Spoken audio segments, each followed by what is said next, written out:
तो जैसे ही हम प्रिंट दिस बटन पर क्लिक करते हैं हमारे पास प्रिंट वाला मेनू ओपन हो जाता है। डिपार्ट इसमें बहुत सारी प्रॉपर्टीज़ है वो ऑलरेडी ऐड हो जाती है।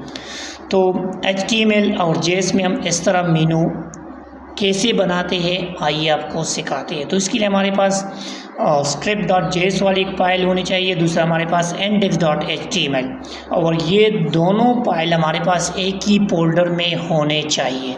तो हमने एक ही फोल्डर में ये दोनों फाइल को हमने ऐड किया है, और जो हमारे पास script.js फाइल है इसको हमने यहाँ पे हमारी index.html के साथ लिंक किया हुआ है।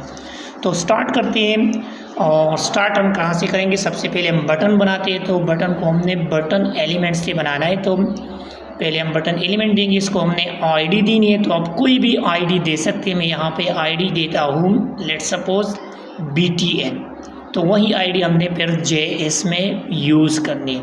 और बटन के ऊपर कुछ हमने प्रिंट करना है, तो मैं यहाँ पे लिखता हूँ let's suppose print this button, ठीक है। तो मैं यहाँ पे प्रिंट दिस बटन ये मैं टाइप करता हूँ, और ये बटन और दिस और प्रिंट इसके पहले वर्ड को हम कैपिटल करते हैं, जो लेटर्स है दिस की भी कैपिटल करते हैं, और साथ में हम प्रिंट की P को भी कैपिटल करते हैं थोड़ा सा, ठीक है। तो जिससे ये कैपिटल होता है इस फाइल को हमने सेव करना है, और सेव के बाद मैंने अभी इसको रिफ्रेश करना है अपने ब्राउज़र को, तो मेरे पास ये बटन आ चुकी है।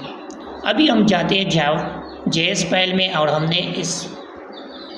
इसमें हमने कुछ फंक्शन अप्लाई करने हैं। तो वो किस तरह अप्लाई करते हैं, तो हमारे पास तरीक़ाकार है कि हम document dot gate element by ID, क्योंकि हमने बटन को ID दिया है, तो यहाँ पर गेट एलिमेंट बाई ID। अब ID यहाँ पे हमने सिंगल कोट्स के अंदर उस ID को लिखना है। तो ID हमने अपनी इंडेक्स फाइल में क्या दी थी, तो वो हमारे पास था BTN। तो वही BTN आप यहाँ से कॉपी करके पेस्ट भी कर सकते हैं, डायरेक्ट भी यहाँ पे आप लिख सकते हैं। अभी इस पर क्लिक करने पे हमारे पास वो प्रिंट वाला ऑप्शन होना चाहिए। तो डॉट ऑन क्लिक और इक्वल लिखेंगे, और हमने फंक्शन लगाने हैं। तो इक्वल फंक्शन हम नेक्स्ट लाइन में लिखते हैं फंक्शन, और फंक्शन की हम यहाँ पे कर्ली ब्रैकेट से स्टार्ट करेंगे, और इसके अंदर हमने लिखना है हमारे पास एक डिफ़ॉल्ट फंक्शन है विंडो डॉट प्रिंट, इसमें ही लगाना है सिर्फ विंडो डॉट प्रिंट, ठीक है। तो इसको हम सेमीकोलन से क्लोज करेंगे, और इस फाइल को हमने सेव करना है। तो जिसे हम सेव करेंगे लाइव सर्वर से हमारे पास ये ऑटोमेटिकली ब्राउज़र पे जाएगा। तो अभी जिसे हम इस बटन पे क्लिक करेंगे हमारे पास हमारी प्रिंट वाली पेज हमारे पास आ चुकी है।